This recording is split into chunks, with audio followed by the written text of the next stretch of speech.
This is going to reduce out-of-pocket spending by Americans by nearly $7.5 billion annually. And guess what? It matters. When we're negotiating the issue on whether the government's going to stay open, I spoke to some of my MAGA Republicans. And new energy policies. The House GOP has a limited time to come together with only 4 votes to spare, as it eyes a vote by late May.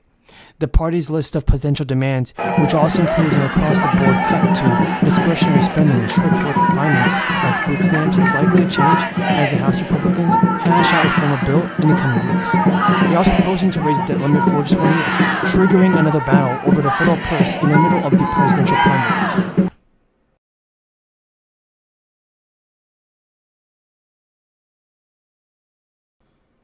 This includes 2 months of discussion with 6 to 10 lawmakers at a time. The stakes couldn't be higher for Kevin McCarthy.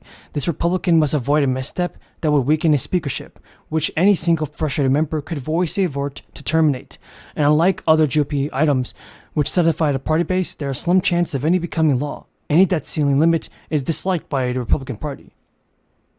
Now, the New Mexico governor has recently announced a bill that the state will be sending out the newest round of $500 rebates in mid-June. The state taxation and revenue department will send rebates of $500 to single filers and $1,000 to married people. This is for heads of households.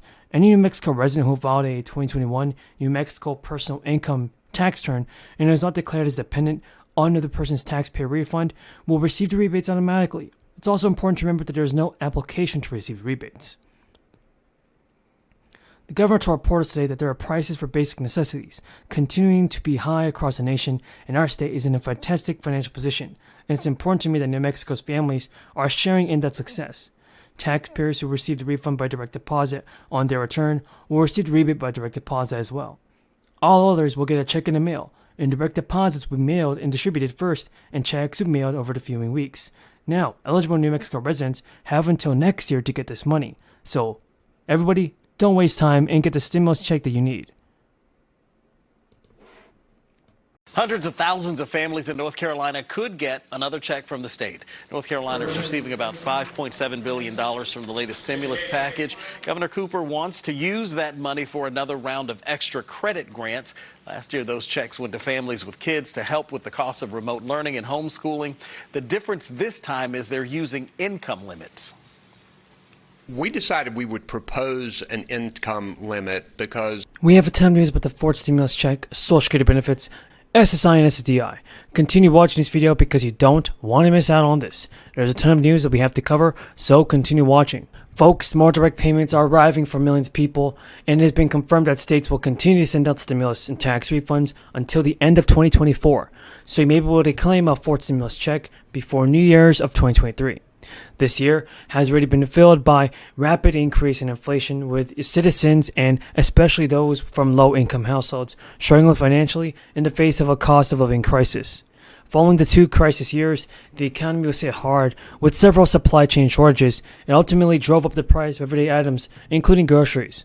Compounding these shortages were the sanctions imposed on oil imports. In June this year, the average price of a gallon of gas in America almost hit $5, with the Federal Reserve ultimately choosing to increase rates again in order to curb the rapid rise in inflation. Despite these measures, several residents still continue to struggle with these increased costs. To help ease the financial burden, it has the high cost sharing, including deductibles and copays. But the so-called Medicaid cliff is a big issue for millions of seniors that is, whose incomes put them above the poverty line. And while other federal programs taper off on a sliding scale, Medicaid cuts off recipients with incomes that are even slightly above the poverty line. This means they are much less likely to go into the doctor or fill the prescription medicines. And the president is now trying to pass a new Medicare reform.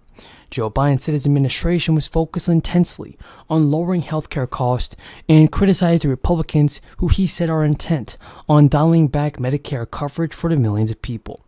Now, Biden has so far vowed to protect Medicare, vowed to protect Social Security, while touting his administration's successful efforts to pass and press pharmaceutical companies to lower the cost of insulin for Americans that are suffering from diabetes.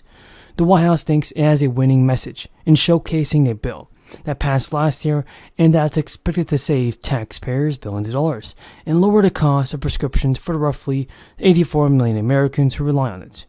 Biden talked up about how his administration is rolling out several parts of that law, passed in a Democratic-controlled Congress last year. The cap is already in the price of insulin and allows the federal government to negotiate deals on a handful of pharmaceutical prescriptions for Medicare enrollees, that is. The federal government expects to see significant savings from these negotiations and to make money from a rule that requires prescription makers to send Medicare a check when they raise prices higher than inflation. And already the legislation caps the price of insulin at $35 for disabled and older Americans who rely on the Medicare. Biden has proposed extending that cap to all Americans, but the plan faces an uphill battle. Efforts to pass laws capping the price of insulin for insured Americans or uninsured people or those with private insurance, and they failed in Democratic-controlled Congress last year.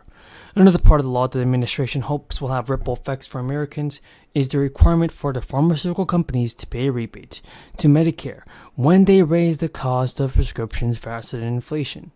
Now the EPA also has unveiled a pair of proposals to dramatically cut carbon emissions and spur the industry toward full electrification. The first of the proposed standards would target emissions from passenger cars, vans, and light trucks, while the second batch would apply to heavier-duty vehicles, such as delivery trucks, dump trucks, and buses.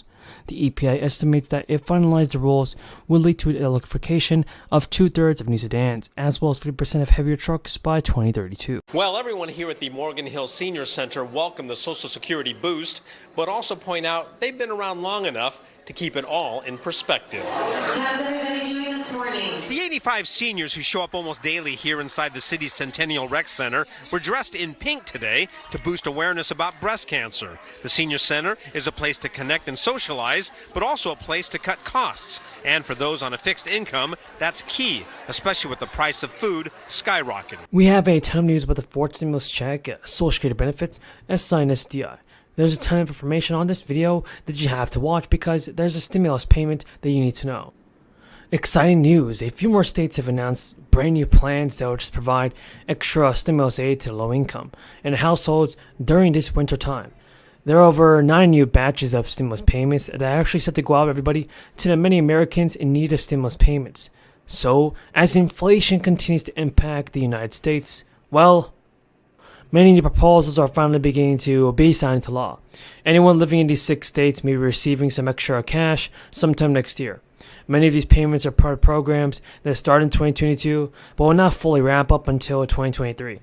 Certain requirements will have to be met in order to receive these checks, such as filing a tax at a time, and some of these benefits may not be delivered to recipients until 2023. New Jersey homeowners are set to receive some extra cash soon, and the amount that New